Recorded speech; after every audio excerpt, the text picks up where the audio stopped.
안녕하세요 여러분. 오늘의 흥미로운 영상 내용은 10월 시장은 역사를 거스를 수 있다. 수익을 찾을 수 있는 곳. 그리고 레바논에서 살해된 하마스 지도자는 또한 유엔 직원이었다에 관한 것입니다. 우선 좋아요 버튼을 누르고 채널 구독 및 알림 설정도 잊지 마세요. 여러분의 관심과 지지가 저희에게 큰 힘이 됩니다. 첫 영상은 월스트리트 저널 기사 10월 시장은 역사를 거스를 수 있다. 수익을 찾을 수 있는 곳이라는 주제를 바탕으로 이야기를 나눠보겠습니다. 이 기사는 10월의 주식시장 전망과 투자자들이 주목할 만한 분야에 대해 설명하고 있습니다. 기사 내용을 참고하며 이해하기 쉽게 요약해서 전달해드리겠습니다.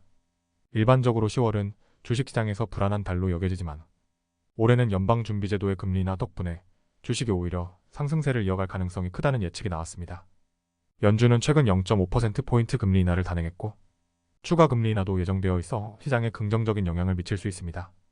특히 일자리 관련 경제 데이터가 예상보다 좋은 결과를 보여주면서 주식시장의 회복 가능성이 높아지고 있습니다. 블리클리 퍼넨셜 그룹의 최고 투자 책임자인 피터 부크 발언은 9월이 좋았기 때문에 10월에 일부 조정이 있을 수 있지만 연준의 정책에 대한 신뢰가 크기 때문에 긍정적인 흐름을 유지할 것이라고 말했습니다. 또한 11월 선거가 가까워지면서 시장의 변동성이 클 것으로 예상됩니다. CFRA의 최고 투자 전략가인 샘 스토발은 선거에서는 정부가 분열되는 것이 시장의 가장 좋은 결과라며 표착 상태가 시장에 유리할 수 있다고 설명했습니다.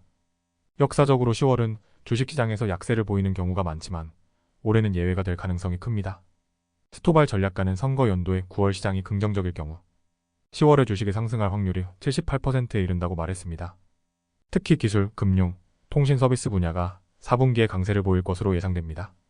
뱅크 오브 아메리카는 유틸리티와 같은 고배당, 수익률 주식이 매력적인 투자처가 될 것이라고 예측했습니다.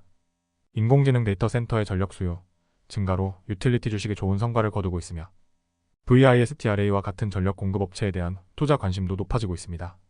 소형주와 중형주에 대한 투자 전략도 다루고 있습니다.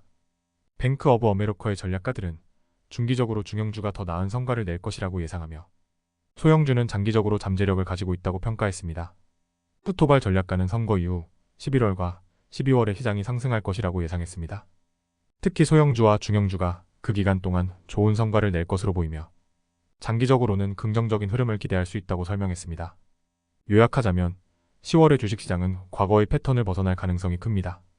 금리 인하, 긍정적인 경제 데이터, 그리고 선거 관련 변수들이 복합적으로 작용해 상승세를 유지할 수 있을 것으로 보입니다. 기술, 금융, 통신 서비스 분야뿐만 아니라 유틸리티와 고배당주에도 주목하는 것이 좋은 전략이 될 수 있습니다. 다음 영상은 월스트리트 저널의 기사 레바논에서 살해된 하마스 지도자는 또한 유엔 직원이었다라는 내용을 바탕으로 이야기를 나눠보겠습니다. 최근 이스라엘의 공습으로 사망한 하마스 지도자와 그의 유엔 활동에 대한 논란을 다루고 있습니다. 레바논에서 활동하던 팔레스타인 무장단체 하마스의 고위 지도자 파테 알샤리프가 이스라엘의 공습으로 사망했습니다. 그러나 그의 정체는 단순한 무장 지도자에 그치지 않았습니다.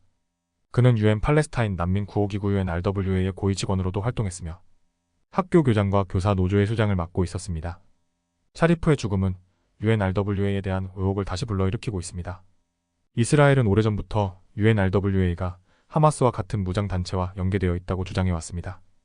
UNRWA는 팔레스타인 난민들에게 교육과 의료를 제공하는 중요한 구호기관이지만 일부 직원들이 하마스와 관련이 있다는 의혹이 꾸준히 제기되어 왔습니다. 이스라엘은 이번 사건을 통해 UNRWA의 일부 직원이 하마스와 직접적인 연관이 있다는 점을 강조하고 있습니다. 이스라엘군은 가자지구 내 UNRWA 시설 아래에서 하마스의 지하 터널을 발견했다고 주장하며 이는 구호기구가 중립성을 잃고 무장 세력의 활동에 관여하고 있다는 증거라고 비판했습니다. 이에 대해 UNRWA는 중립성을 유지하기 위해 지속적으로 노력하고 있다고 밝혔으며 샤리프에 대한 조사를 시작한 후 그를 무급 휴가 처리했다고 설명했습니다. 또한 UNRWA는 이스라엘 정부와 협력해 직원 명단을 공유하고 필요시 관련 조치를 취하고 있다고 강조했습니다. 미국을 비롯한 여러 기부국은 하마스의 공격 이후 UNRWA에 대한 자금 지원을 중단하거나 제한했습니다. 특히 2024년 10월 7일 이스라엘 남부에서 발생한 하마스의 공격으로 인해 1200명 이상이 사망하자 UNRWA의 일부 직원이 이 공격에 가담했다는 의혹이 불거졌습니다. 이에 유엔은 해당 직원들에 대한 조사를 진행했고 그 결과 9명이 해고되었습니다. 그러나 증거 불충분으로 인해 추가적인 조치는 이루어지지 않았습니다. 이로 인해 UNRWA가 무장단체와의 연계를 근절하기 어려운 상황에 놓여 있다는 점이 강조되었습니다. 이스라엘 정부는 UNRWA에 대한 강력한 비판을 이어가고 있으며 UNRWA가 하마스와 깊이 연관되어 있다고 주장하고 있습니다. 특히 UNRWA 직원 중 최소 100명이 하마스와 연관이 있다는 증거를 이스라엘 측에서 제시했다고 밝혔습니다. 이에 대해 UNRWA는 하마스와의 연관성 여부를 철저히 조사 중이며 직원들이 중립을 지킬 수 있도록 지속적으로 교육하고 있다고 밝혔습니다.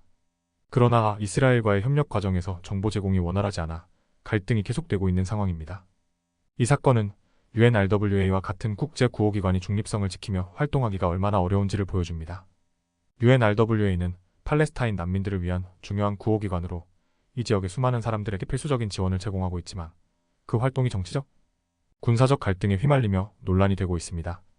오늘은 여기까지입니다. 다음 영상에서 더 유익하고 흥미로운 내용으로 찾아뵙겠습니다. 이 영상은 투자 의견이 아닙니다. 매우 고맙습니다.